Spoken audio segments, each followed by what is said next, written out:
All right, so welcome, guys. I hope you guys can hear me. Um, Welcome to day three of our journey to digital economy. Welcome. Today, I'm in some makeshift, studio over here because I'm in travel. Um, but thank you, thank you all for joining in. Um, and like I always say, let's go ahead, guys, and share. Let's go ahead, guys, and share this broadcast to everybody. Let's go ahead and let's let people know that we are live. We are live right now.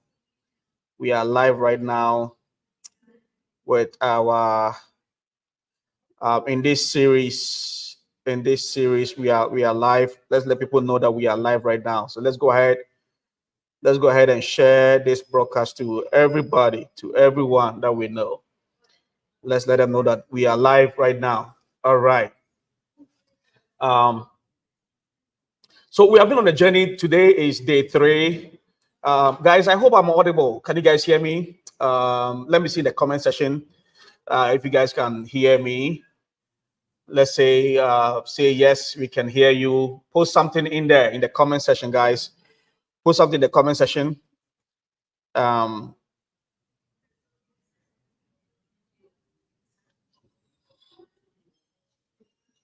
Post something in the comment section. Let me know you guys are able to hear me. You guys can hear me.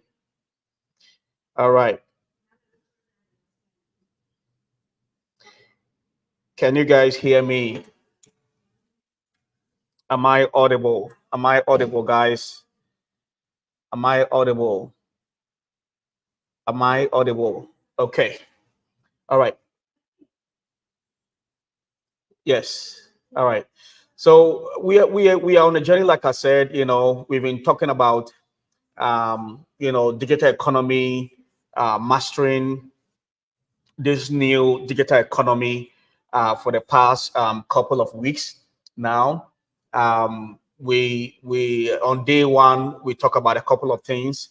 We shared some fundamental truth about this new emerging thriving economy, and how we as individuals will be able to participate, will be able to get involved in this new thriving emerging economy, the digital economy, right?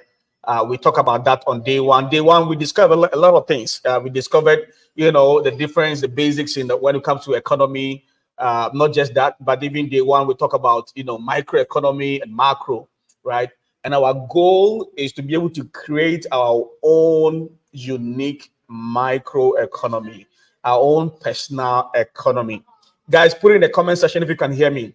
Let me know in the comment section you are able to hear me in here. So our goal in this series is that, hey, whatever that is going on, we got to be part. We got to be part of whatever that is going on. We want to thrive in this new digital economy that is emerging, right? That is our goal. So day one, we talk about a couple of things. We talk about all these nuances, and then day two, we open up on some of the themes of technology. That was last week. If you were not here last week, I'm going to recommend, I'm going to advise that you go back to the channel. You're going to find day two video of digital economy over there. And then today we're going to continue. So today we will continue with. All right, I see that you guys can hear me. Thank you, Kenneth, for that. Thank you. So today we will continue on the on what's from where we left off last week, right? From where we left off last week.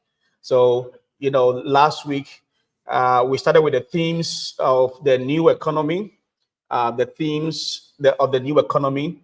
So last week there were so many things that I shared, right? Talk about knowledge. I talk about in the new economy. I talk about knowledge. I talk about digitization. Um, I also talk about virtualization, right? We talk about virtualization, that in this new economy that is coming up, everything is going to be virtual. We might even, if not, we are even maybe having it already. We might even have, virtual marriages, right? People are going to get married in the cyberspace um, very, very soon, if it's not already even happening, right? So virtualization is going to be there. Um, so visualization as a third theme. I talk about molecularization as well. Molecularization as well. I talk about the fifth theme, which is integration and internetworking. Integration and internetworking, very important as well. I talk about disintermediation. Disintermediation as well. I talk about disintermediation. Yes, sir. Yes, sir. Yes, sir. Remote marriage. There's going to be remote marriage, right? There's going to be remote marriage. So I talk about disintermediation as well. That hey, if today, where you sit today, as in your area of work or function or anything like that, you got to be careful. You got to pay attention to what is happening, because very soon the functions of middlemen, if you're a middle person, you work between producers, consumers, etc., is going to be eliminated very soon. We spoke about this, extensively somewhere last week, right? Last week we talked about this. Let me see if I can pull some of the slides up here for what we're discussing last week. So we talk about that as well. We talk about that in there, and then we also talked about, in a second. We also talk about after the intermediation, we talk about convergence. We talked about convergence as well last week. And then we ended our conversation at innovation, right? We ended our conversation at innovation. So that's where we're going to kick off from today, right? We ended our conversation from on innovation. Last week, I talked a little bit about innovation, that, hey, guys, everything around us, is changing. If you were a producer here, you need to be thinking every day. You got to be on your toes every day, thinking about how you will outdo your own self, on how you'll be able to, outdo your own self, and then do something very new every day. Because if you don't refresh whatever that you sell, you don't refresh whatever you produce, competitors will catch you out. When you look into the competitors landscape, it's changing a lot. It's changing so much right now. And so there's a need for you to be able to outdo yourself. That means you become a better version of yourself. That means whatever you produce, whatever you have on the market, you need to be able to, be looking at what ways can I improve this? What ways can this be better? What ways can we change this, right? What ways is my product going to meet, the competition that is out there? You got to be on your toes. You got to be looking into this like constantly, you got to be looking into this constantly, guys. You got to be looking into this constantly. So you do not have to sit down for competitors to catch you out before, you're thinking about, what am I going to do? What am I going to do? Right? You should be thinking about this, like every day, if you're a producer here or you're a manufacturer here. So innovation is key. Innovation is very, very, very important. I talk about the what, why, how, what more. That is the reason why phones like Apple, Samsung, etc. You don't sit down. You don't tell them what to do next, right? Apple just launched, a newer version of their phone about a week ago or so, a few days ago or so, and you were not the one that advised them. We didn't tell them on what they should put on the phone, right? They're already thinking like that. They're already thinking for us. They're already thinking on our behalf. And so they're already thinking, okay, what are these guys going to need next? And they're already there. They are in our future. They are in our tomorrow, right? So innovation drives the new economy, or it will drive the new economy, right? Innovation is driving this. Whenever we are talking about innovation, we mean that product life cycle are becoming shorter, shorter, and shorter and shorter by the day, right? Product life cycle are becoming what? Shorter and shorter and shorter by the day. Japan automobile makers, right? The car makers. And the car makers, I think, generally around the world. Years ago in the 90s, the life cycle for cars were like 6 years. Today, they are doing 2 years, and it might even be shorter. It might even So when you look at every car model right now, the next 2 years, the next 1 year, and then the car has been refreshed, the trims have been refreshed, everything has been refreshed. What is driving this? Innovation. Innovation. The competition is very keen, guys. The competition is real. The competition is real. Electronics, consumer, manufacturers, the same thing. Usually, like years ago, it was a little bit longer. The life cycle was a little bit longer, but today it's in like 3 months. 3 months, you got to come up with something new. 3 months, guys, you got to come out with something new, something different. Other than that, you are already obsolete. You're already out of the market, right? Financial product, the same thing. Or look at the banking and finance industry, the same thing. Banking and finance industry, the same thing. Things are changing rapidly, guys. Things are changing rapidly, and we got to be up to speed with this. We got to be up to speed with this, guys. We really got to be up to speed with this. We cannot be the last. We cannot be the last. Last time I talked about it, that we can't carry last, right? We cannot carry last. We cannot carry. We can't carry last, right? So very important, very important that we really got to be in the known. We got to be in the known that this is what is going on in the market. Now, let's start from there. So from innovation, let's talk about presumption. Now, presumption is very interesting, and the reason why, as a ninth, if you're taking notes, so yeah, I think we ended at innovation, and today let's start off with presumption, right? Presumption. Not the theme. Okay, let me rearrange this here. Okay. So presumption. So we talk innovation, presumption. And presumption as our ninth theme here. Presumption means that, the gap in the new economy that is coming, the gap between producers and consumers blur, right? What this has been that we are essentially moving from what we call mass production to gradually to becoming what? Customization, right?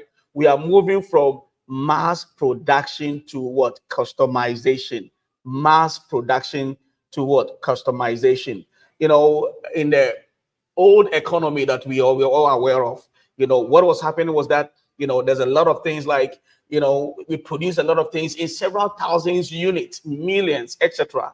And, we did not really listen to the customer on their need. We were only interested in what, we want to put out there for the customers, for them to get it. So mass production of goods, right? And today it's still there, but gradually now it's changing. It's changing right now. That is changing in our space right now. Now we get into a place of where we see a lot of customization.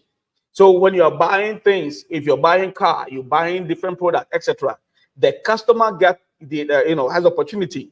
We give the customers the opportunity to pick and choose what they want to include in their product, and that is what presumption. In the new economy, that is, we are bridging the gap between producers and consumers, right?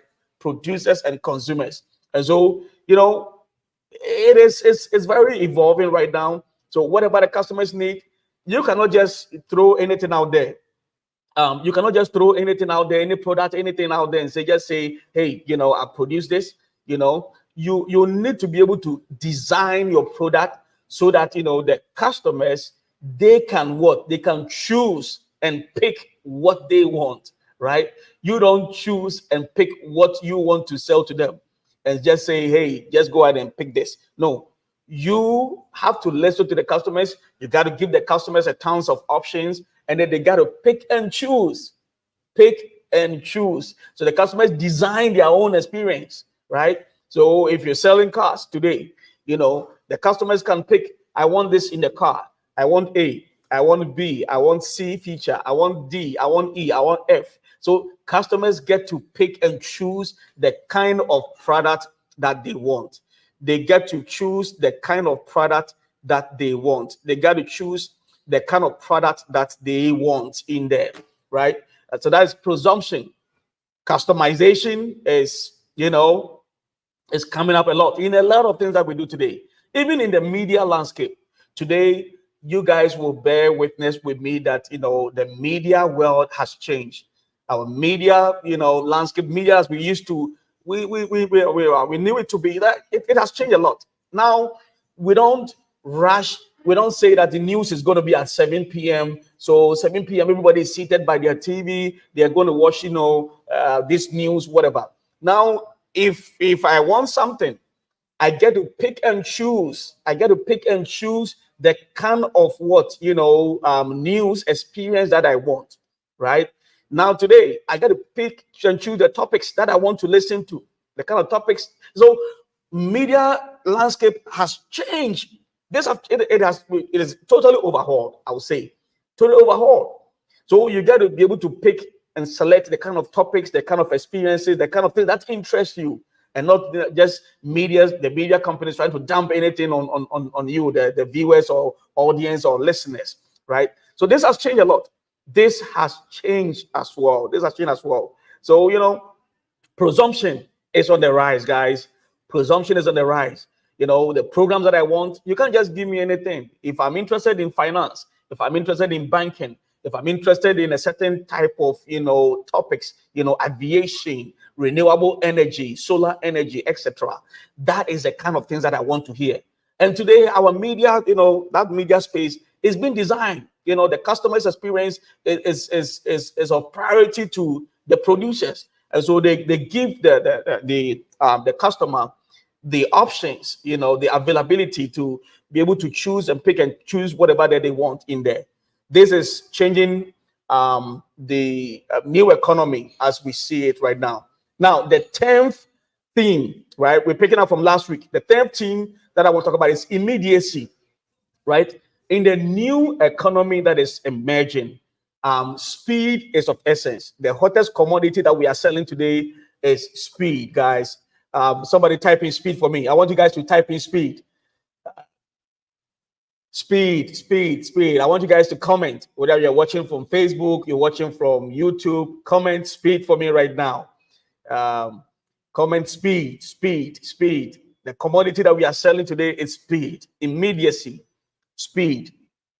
So speed is what we are selling today. We are selling speed, guys. We are selling speed. So I see speed here from James. I see speed here from Kenneth. I see speed here from Sarah. Come on, guys. Everybody. I see about 7 people or so on YouTube or so. Now, come on, guys. I want you guys to comment. Speed. So immediacy is one of the themes of the new emerging economy. Immediacy, speed. Everything is about speed. The new economy is built up on bits, speed, right? Speed is like a key driver to this emerging economy. I use the automobile industry as an example, right? I use automobile industry as an example that years ago, it took 6 years for car manufacturers to be able to refurbish, to be able to refresh a car model. Today, 2 years is even long, right? 2 years is even long. 2 years is even long. Now, they can be refreshing different car models, within a short period of time. And it's what? Immediacy. The new enterprise is a real-time enterprise. The new economy is a real-time enterprise. Basically, that's what it is. So businesses and manufacturers, producers, everybody is trying their best to adjust to business condition through information immediacy, right? Speed, basically, that's what it is. Goods are received from suppliers and products are shipped to customers in what we call JIT, just in time. Toyota company, Toyota, the Japanese manufacturers, they are very smart. They are very smart in a lot of things that they do. I learn a lot of things from them as well. And we are eliminating today. We are eliminating what we call warehouse. If you are in Ghana, Nigeria, Rwanda, etc., we don't get to see warehousing and warehouses and all these type of things, storage places. But eventually we'll get there. But when it comes to the advanced world, those days when we came to America and other places, we saw these warehouses where there were work for us to do in all these warehouses. But today, immediacy is eliminating the functions and the roles that warehouse played. right? Because we have what we call the JIT, just in time. If I need something as a producer, I will not order all the materials or the raw materials in, and then waste my time of waste money on storage, how I'm going to keep them, how I'm going to store all these raw materials, etc. Today, if I need something, I'm using the just-in-time principle. And just-in-time principle simply means that if I'm going to produce 10 units of a certain item today, I will order just the 10 units, raw materials that is needed just today. I'm not going to order 100, 200, 300 like it used to be, So just in time, whatever that is needed. And again, when they order that, that means that customers have only ordered what? 10 product only as well. 10 product only as well. So just in time is a one of the key concept here when it comes to manufacturing, when it comes to production, etc. Just in time. So customers' orders arrive electronic and instantly they are processed just in time. Just in time method, just in time, guys. Just immediacy is one of the the themes of the new economy. Let's go to the next one. So the next one that I want to talk about is globalization, guys. So globalization is we are in a global world right now. It doesn't matter where you live on this part of earth. It doesn't matter if you are on any continent, wherever. You can sit essentially anywhere in the world and then command value to come to you wherever you are in the world. Right? You're able to sit down if you're in Ghana, if you're in Nigeria, if you're in Dakar, if you're in Australia, if you're in Auckland, New Zealand, if you're in America, you're in Canada, everywhere that you are today. We say global village, that means the world is sort of interweaved together. We are able to command value. We are able to sell to one another through what? The platform of technology, through what? The help of technology, guys. And so globalization is here. It's essentially, trade in goods, services, and capital, labor, and information, to one another, from continent to continent, one country to the other country, to one part of the world to the other. Essentially everywhere, we have all become global citizens and global consumers and producers. So that is globalization. Globalization. All right, let's go to the next one. I'm trying to finish this so we can enter into the economy today. Okay, all right. The last one, guys. So the last theme here is discordance. Discordance. Discordance. Discordance. So in a new economy as well, we got to be aware that as all these emerging economies are rising, etc., the government and regulators are not going to sit down and unperturbed and they're just going to be quiet and just watch us. No, there's going to be rise of what? Political powers, privacy issues, access issues, equity issues, quality of work balance, quality of life in general. So many questions are going to be asked. And it doesn't matter, because technology does a lot of things, but they will not sit down for technology to shape our world and shape our life in a different way that sort of hurt us. And so there's going to be rise of social issues, right? There's going to be rise of what?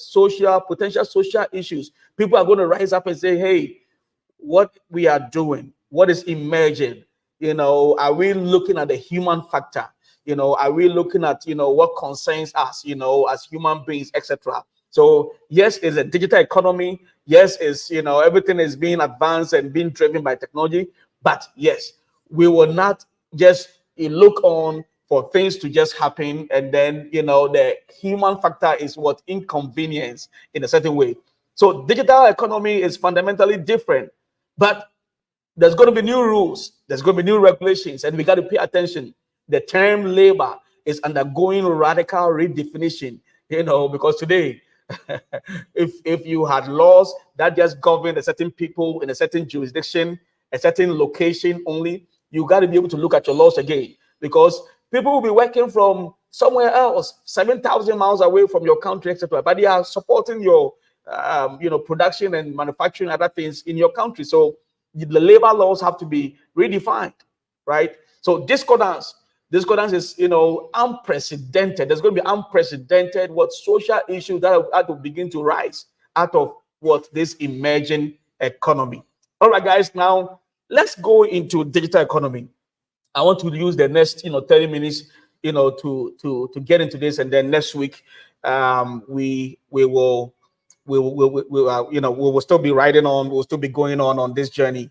So let's get to digital economy. So today we want to really drum home what at all is this digital economy about. You see, in this fast-paced world, as I've been talking for the past 3 weeks, right, from 2 weeks ago, last week, digital economy is what?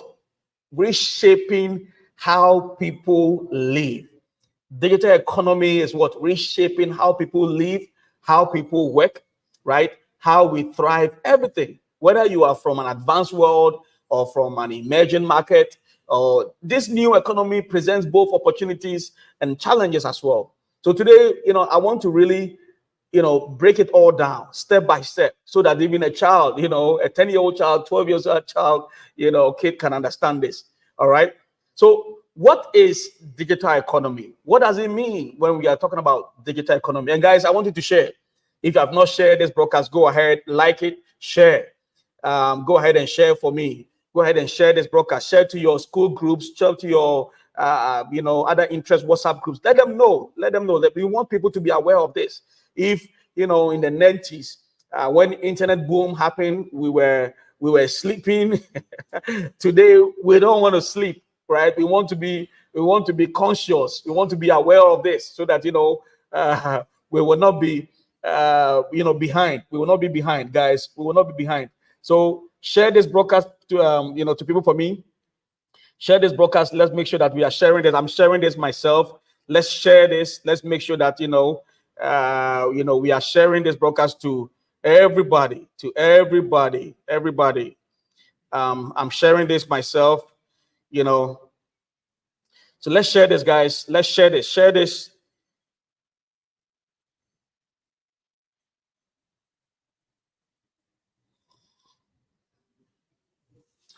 All right. Are we ready? Let's share this, guys. Let's share this. Don't listen to this again. Alone. We're not trying to be greedy, right? We are not trying to be greedy. We want to make sure that your church folks, your youth, the youth in your church, they know this. Let them know this. Let them be aware of this, right? So share this, guys. I want you guys to share this. I want you guys to share this. Let's share this, guys. Let's share this to all the groups that we have. All right. So when we say digital economy, what does this mean?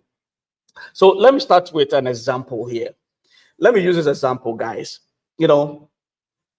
Imagine a little toy store. Imagine that we have a little toy store that was a corner store we are all aware of. And if I needed a toy, we have to go into the store to buy a toy, right? But today, when we say digital economy, that changes a lot of things, right? Now you can order that same toy, right? You can order that same toy using your cell phone. You can essentially pick up your cell phone, and then you can use your cell phone or from a computer from anywhere in the world, and then you can order. You can place an order for that same toy. The money is transferred electronically, and the toy arrives at your door, right? So the digital economy is like this. It's about using the internet and technology to buy, to sell, to work, and communicate. So instead of needing a physical store, businesses now operate online, making life more convenient and efficient. So a toy store, we all go around to that toy store or to Auntie Mansa's store by the corner. If you live in maybe Abuja or maybe Lagos or maybe Kigali, in your neighborhood, there might be a store somewhere. right? That, if you needed something, you may have to walk maybe a half a mile or maybe a kilo. You have to drive, pick up a taxi or whatever. Today, we're saying that with this digital economy, the world has what? Changed. And so today, from your cell phone or your computer, you can essentially place an order for that same goods and services, and then it gets to be delivered to you at your doorstep. That's it. That is what digital economy, guys. Digital economy. Now, let's look at this from the global view here. Let's expand our understanding and look at the digital economy globally. Especially in an emerging market. I'm more interested in the continent of Africa and India and all those in emerging markets. In places like Africa, Southeast Asia, and Latin America, digital economy is booming. You might be there in your little corner somewhere in any city, and you might think that this is far away from us. But in your city, in your local town, the economy is already there, right? Mobile payments, e-commerce, and digital services are transforming these regions around the world. Governments and businesses are investing in internet infrastructure, and people who never had access to traditional banking and services are now participating in this economy using their smartphone. So, in our world, I've been to Ghana, I've been to other places as well, and I get amazed, by how these people are using technology to access different services right now, right? Different services, they are being accessed at different levels right now. For example, in Kenya, when I read some of these numbers, they are staggering, very interesting. Kenya's, M-Pesa. So Kenya's M-Pesa, revolutionized how people send money, buy goods, and even save without the need for what? A bank account. Today, when it comes to Ghana as an example as well, we have mobile money and mobile money payment. They are essentially taking over the banks, right? Because everybody, they all keep their money. It has become a medium of storage. We all keep our money on mobile money, right? So Kenya is an example. The M-Pesa, it has revolutionized how people send money, how we buy goods, and even how we save without the need for even a physical bank. It is just one of many ways that digital economy is changing lives, and particularly in developing countries, right?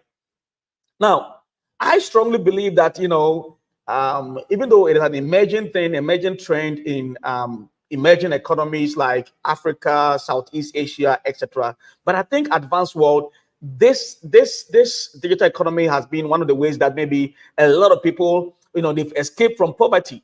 Right, they've escaped from poverty, and I want us to be able to understand this so that we can also maybe through digital economy maybe escape poverty as well.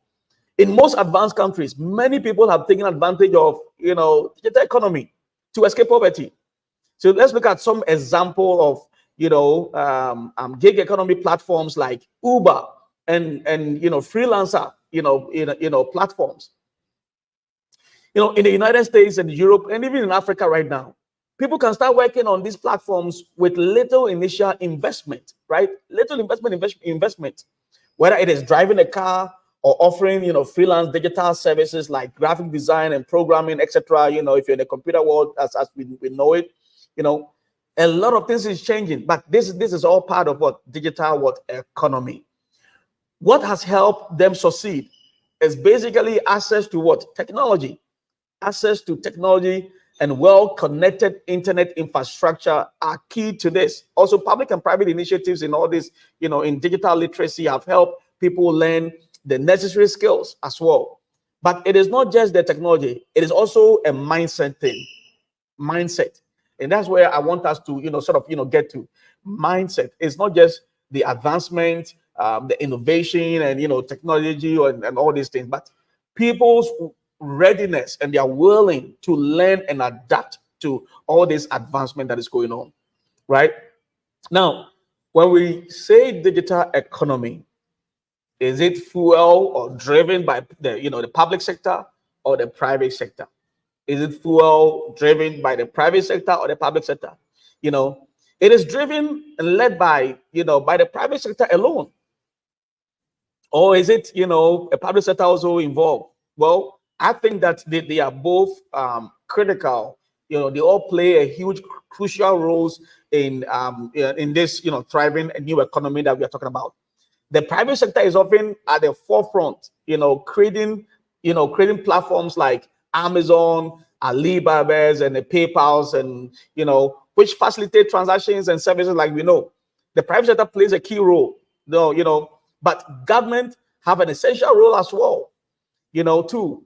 Many governments, especially in the emerging market, guys, they need to be able to invest in key infrastructures like high-speed internet, provide digital literacy programs and enact policies that promotes digital business environments, right? I've been to India a couple times, almost about twice or so now. And, India is an example. India's Digital India Initiative, they have something they call Digital India Initiative. It's a massive push to bring digital services to every corner of the country, from village to village, town to town, city to cities. This is massive, right? But this involves massive investment in both infrastructure and skill training. So, sometimes I look at India and I'm not surprised why, they are there. They are really at the top when it comes to, technology. Today, when anybody mentions, IT, they are talking about India. They're talking about India. And a key initiative like that, I think it's very important, very, very important, that India's Digital India Initiative. They call it Digital India Initiative.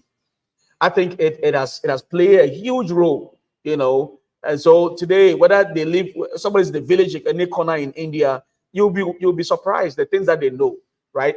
And I think other markets, other areas, in other regions like Africa, as an example, this is one sure way that I think a lot of people can escape poverty if governments, maybe they invest more in certain area, our educational education and other sectors are, if we invest more, I think in this area, I think a lot of people will thrive. A lot of people will do well in this space.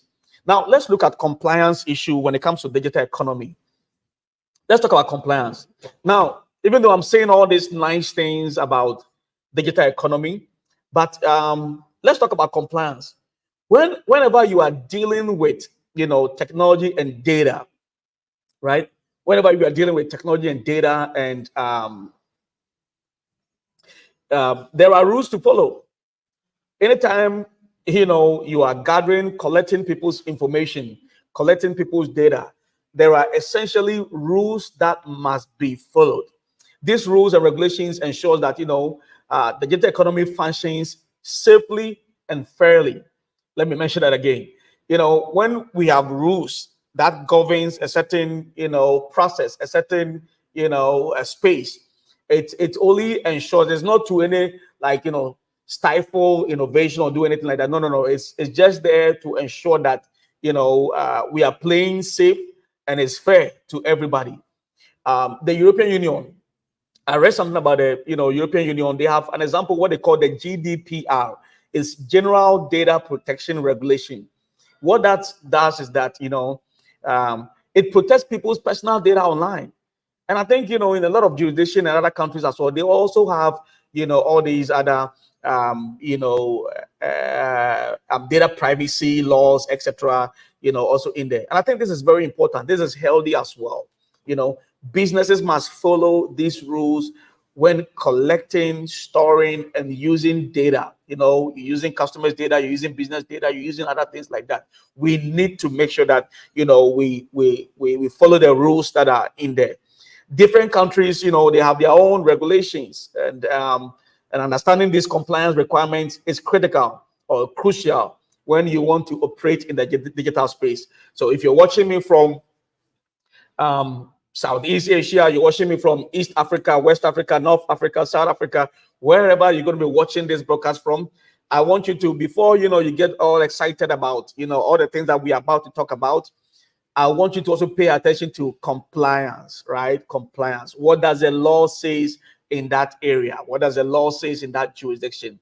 don't get all carried out, all excited about the opportunities that are there in the digital economy space, but be also particular about the law, the compliance issues, etc. that is in there. Now, the economy by continent, let's look at the data. I want us to look at the data. The data is very, very important, guys. North America is one of the leaders, and I'm not surprised, of course. North America is one of the leaders with nearly 70% of the population engaged in digital economy, right? I'm saying some of these things so that wherever you are in the world, you begin to look around you and know that there's opportunity that's in there. So there's a lot of opportunities that are in there. North America, almost 70% of the population, right? So you talk about United States, you talk about Canada, almost 70% of the population, they are engaged in this digital economy. When you take a look at Europe also follows closely. They follow, closely with high digital literacy and internet access rate as well. Asia, particularly when it comes to China and India, is seeing massive growth with hundreds of millions of people using the internet for shopping, banking, and accessing other services as well. Now, Africa and Latin America are catching up, right? And that's where there's opportunity in there. Africa and Latin America, they're all catching up with mobile payments and e-commerce growing, at an unprecedented rate. In Africa, mobile payment system generate billions of revenue annually, right? So there's opportunity in there, there's opportunity that is in there. When look at the market size and future potential, when look at the market size and then future potentials of this digital economy, digital economy is currently valued at, I think I said it on the first day, over $11.5 trillion, right? And it's expected to grow exponentially. I said it on the first day. So permit me to say that again. It is valued at over $11.5 trillion. And so every day when I wake up, I'm asking myself, what is my share in this, right? Every day when I wake up, I'm asking myself, what is my share? What is my share in this $11.5 trillion? I want you to also wake up in the morning and be able to ask yourself, if this is the market size, if this is the market size, then what is my share in this? $11.5 trillion and expected to grow. By 2030, guys, by 2030, this market could reach upwards of what? 20 trillion. By 2030, it's going to reach, this market is going to grow about $20 trillion, driven by innovations, just as what we are currently even experiencing: artificial intelligence, AIs, 5G networks, and blockchain technology. So the potential is immense. The potential here in this digital economy space is immense, guys. It's immense. It's huge. Especially for developing countries that invest in digital infrastructure and skills right now. So, if you're going to commit yourself, to something, the potential that are in there is huge. Let me talk about the resources needed. What are the resources that is needed to be able to enter or penetrate into this market, digital economy market? What are the resources that is needed, right? What are resources? What does someone need to be able to enter into the digital economy? I think number one, primarily, and I think most of us, we all have it: access to internet. Access to what? Internet. Basically, that's all you need: access to internet. This is the most basic resource that is needed, whether through a smartphone, laptop, public access points, etc. Libraries, etc.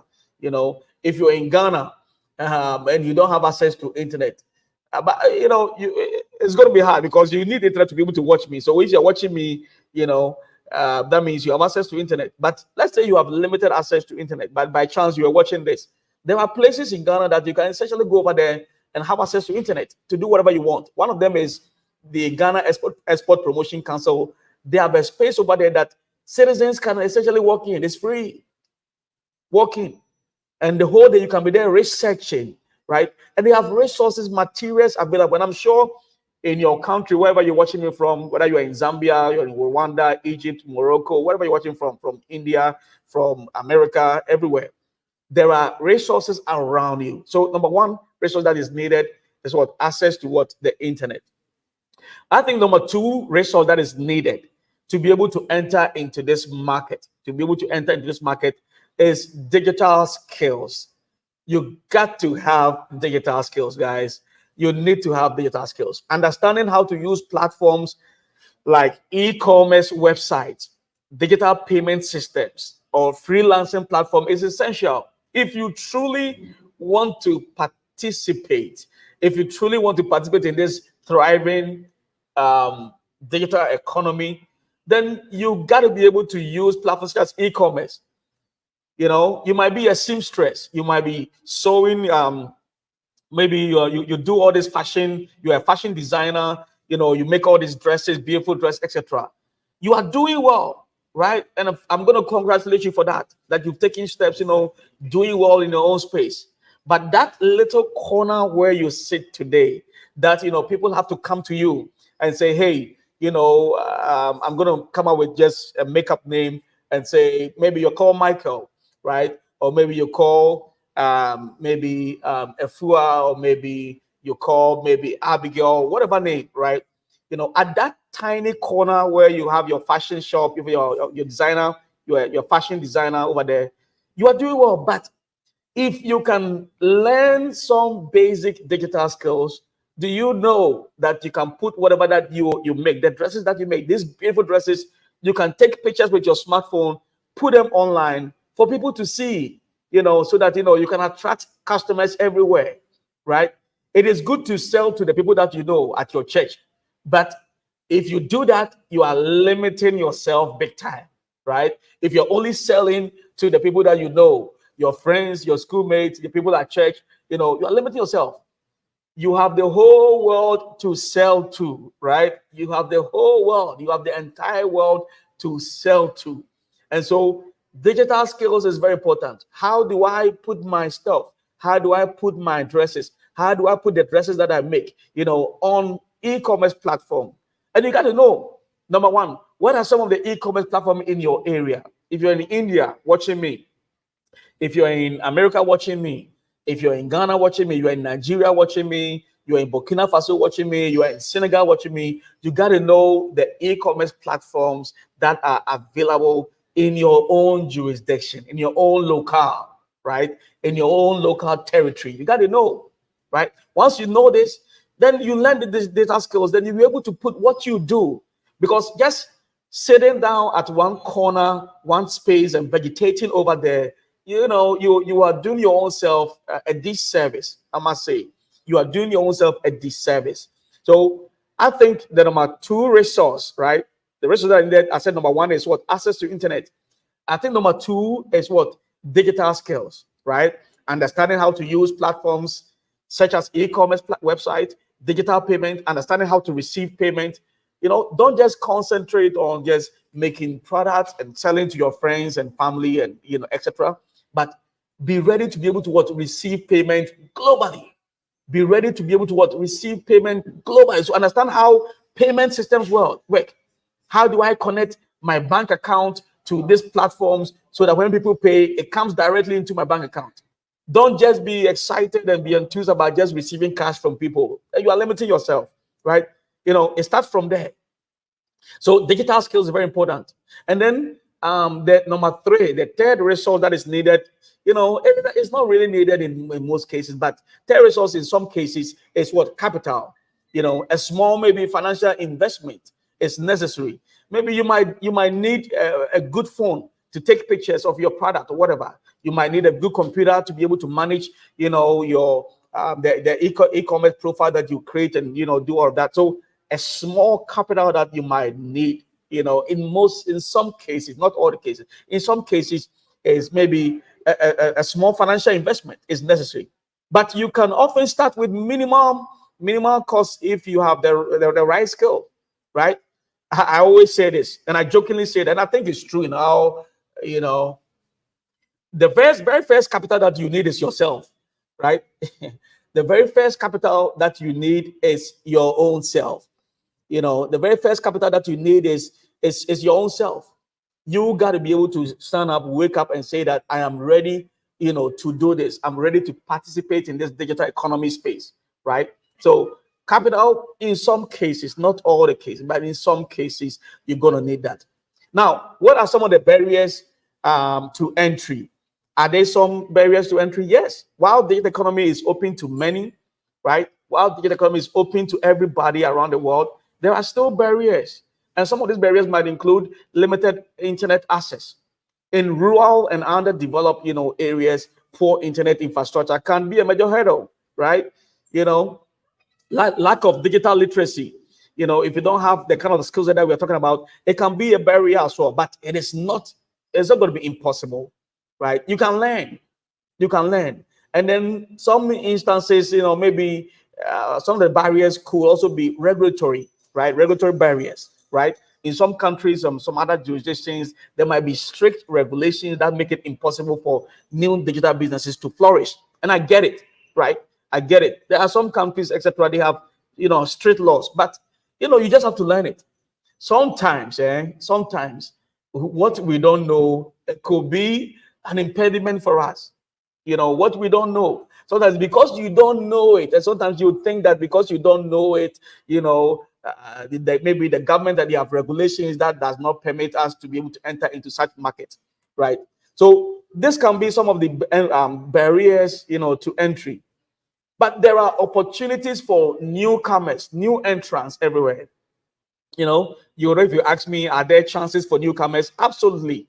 You might think that, well, I think there are already people that are thriving and doing well in this space. But for beginners, yes, there are chances. You have opportunity to get into this market.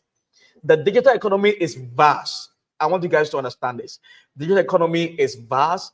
New niches are constantly emerging. New niches are constantly emerging. In some other sessions, I'll talk about niches very well so that I can break down some of these niches very well for you guys.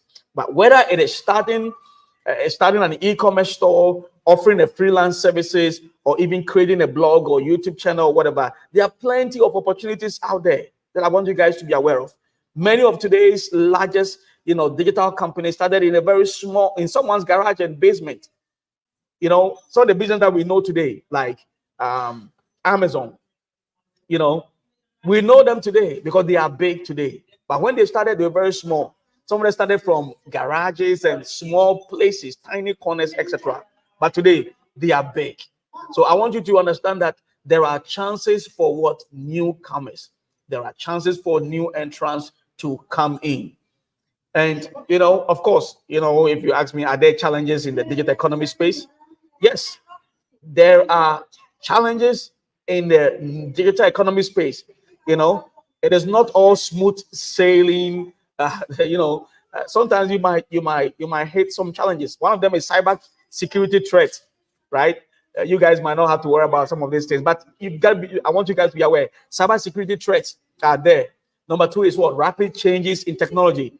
Look, technology is changing by the minute, by the hour, by the day, by the week, by the month, by the year. Every day there's something new coming to the market. And then, of course, we're not going to downplay the competition from established players, right? Established, players as well. There are people that are established in there. You're going to face them. But of course, if you are a person of faith, you should know this, that, it doesn't matter who is there. If God be with us, nobody can be what? Against us. If you do the right thing, you position yourself very well, you have the right value for the product out there, make sure that you have the right features, right functionality, etc. I think you'll be able to stand any kind of competition that is out there today, right? Now, digital economy, as vast as I'm talking about, the opportunities that are in there, you cannot just get up and say you're going to enter in. You as a person, you need to have some personal traits that I think will help you be successful in this space. I know my time is up. I'm going to wrap it up, so give me some few couple of minutes, and then I'll wrap it up for today. Then next week we continue, right? Some personal traits. Some personal traits are very, very important. Personal are very important. What are some of the personal traits that are going to be very important, for you to succeed or for you to thrive? Number one is adaptability, right? Adaptability. Don't ever make up your mind.